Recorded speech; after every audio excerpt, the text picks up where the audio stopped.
Hi, and welcome back to Focal Point After Talk. Brian Fisher is my name. Great to have you along with us. The number to call if you want to join the conversation is 888-589-8840. We'll talk IRS. We'll talk about what's going on in Iraq. I want to take a few minutes to talk about that. Let's grab a couple of sound bites dealing with what's going on in Iraq. And the first two sound bites are President Obama talking, I believe, on Friday about what he intends his response to be.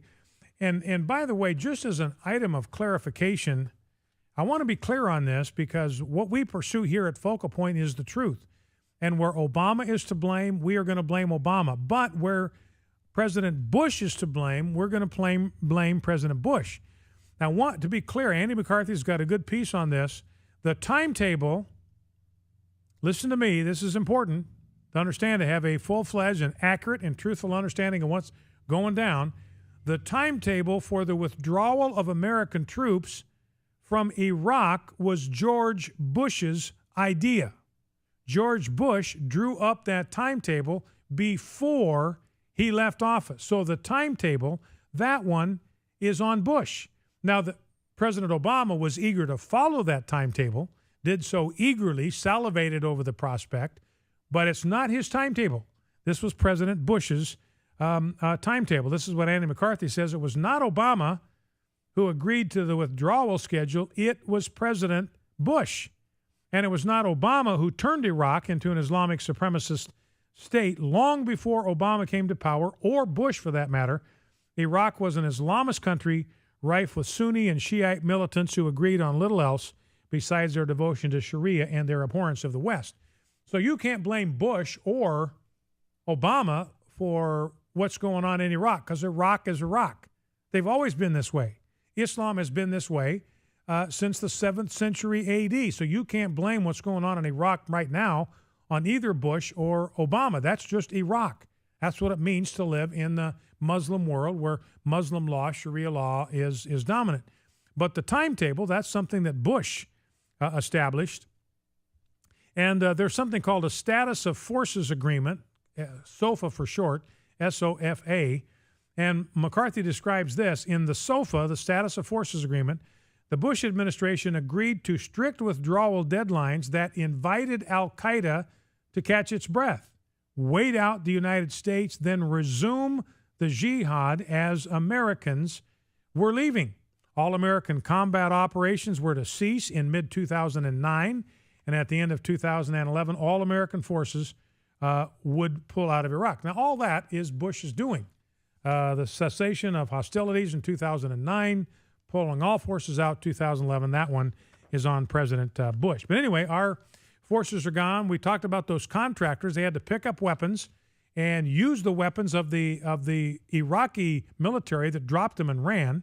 They held off the insurgents. The Iraqi Air Force were the ones that took them to freedom. Wasn't our Air Force, wasn't our military saving these contractors for the Department of Defense. We had to resort to the Iraqi Air Force. Unfortunately, they left them to safety. We got Marines going in to evacuate our embassy today. I mean, this is a rerun of 1979, Jimmy Carter, and the Iranian embassy, only this time it's in Iraq.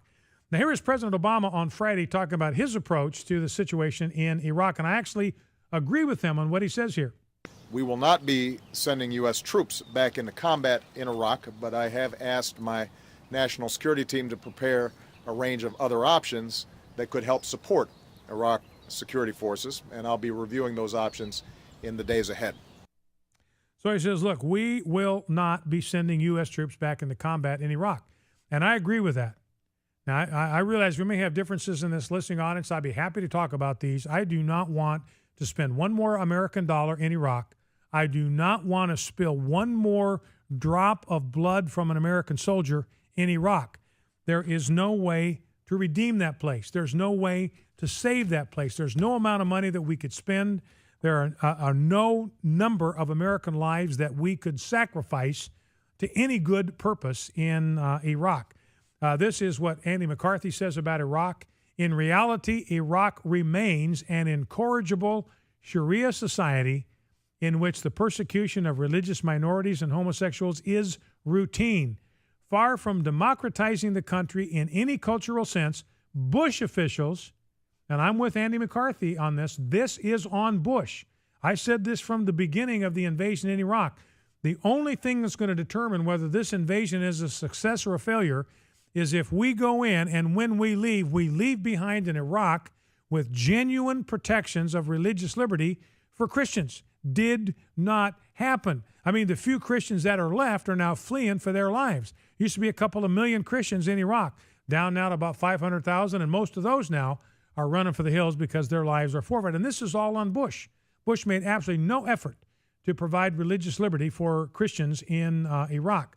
Far from democratizing the country, Bush officials fortified these tendencies by encouraging Iraq's adoption of a constitution that enshrined Islam as the state religion and Sharia as a primary source of law. Under American occupation, under Bush, Iraq continued to shun diplomatic relations with Israel and to cheer the resistance waged by Hamas and Hezbollah. It sought closer ties with Tehran, a desire the Bush administration did not discourage.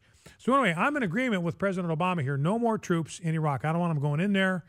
And to me, it's a grievous thing that all that money and worse, all the shedding of American blood, that all the blood that was spilt there to no purpose. It's all, it's futile. Now, it's not futile in this sense. Let me retract that or rephrase that. It's not futile in the sense, and this is the good part, and I think we need to remember this is the salient thing. President Bush and the United States gave Iraq an opportunity to form a democratic government. We gave them that chance. We spent precious American dollars. We shed precious American blood to give them the opportunity for political freedom, to give them the opportunity to build a democracy. They refused to do it. And now there's no point in trying that experiment again. We're back where we started. These guys are even worse than Saddam. At least Saddam provided some protection for the Christians in Baghdad because he needed them to run his government. They were the only trustworthy people he could find that wouldn't try to rob him blind. So anyway, Obama says we're not going to send troops back into combat. I agree 100%. Here is clip number 2, clip 3, second of Obama's sound bites. Now, Iraq's neighbors also have some responsibilities to support this process. Nobody has an interest in seeing terrorists gain a foothold inside of Iraq, and nobody is going to benefit from seeing Iraq descend into chaos.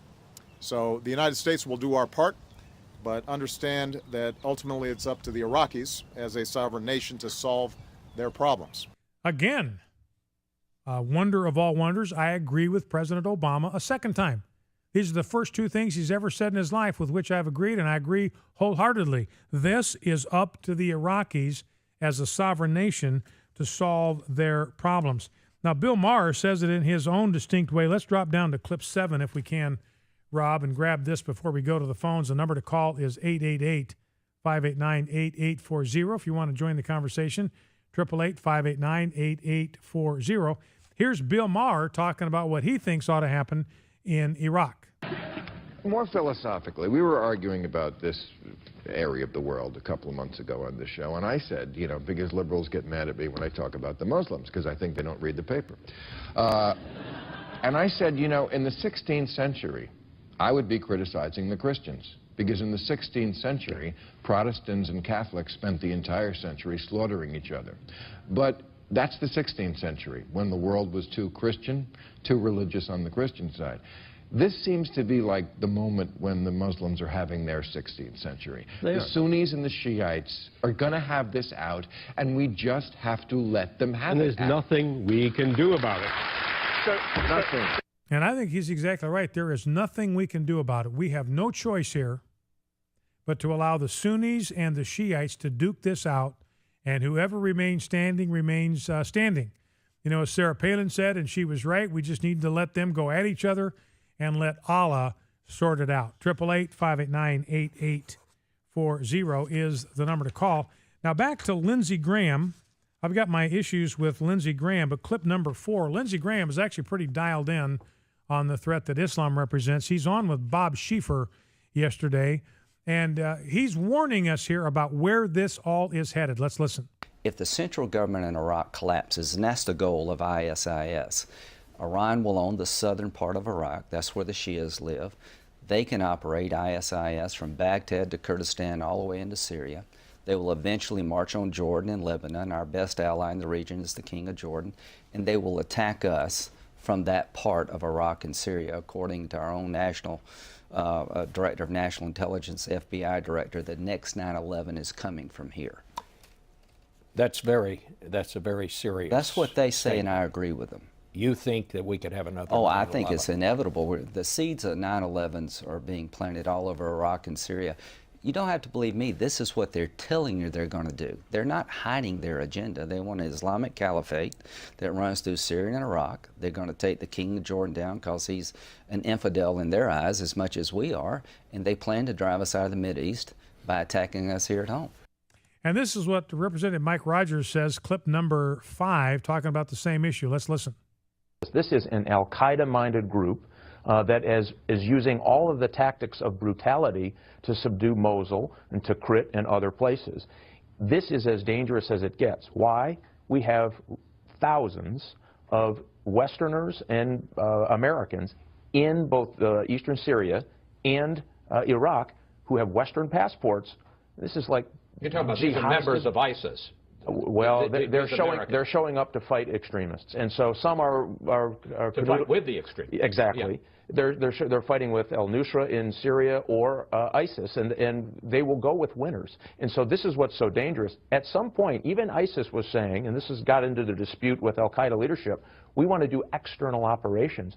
And by the way, we know we have these Westerners who have come to jihadist Disneyland in eastern Syria that we can further radicalize, train, and send back to Europe and send back to the United States. And that's significant, Chris, because we've had our first American used in a suicide bombing in Syria. So that's Representative Mike Rogers. He's the head of the House Intelligence Committee, and he says, look, you know, you heard what Lindsey Graham said. There's another 9/11 coming. It's going to come from this part of the world.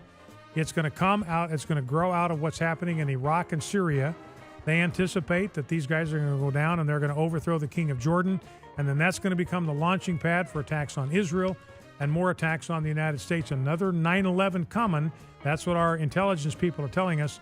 And Mike Rogers said, look, there's another part of this. You've got a lot of people fighting over there right now that have Western passports.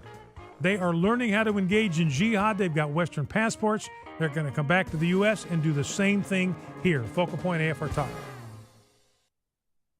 Attention all Christians who would like to become more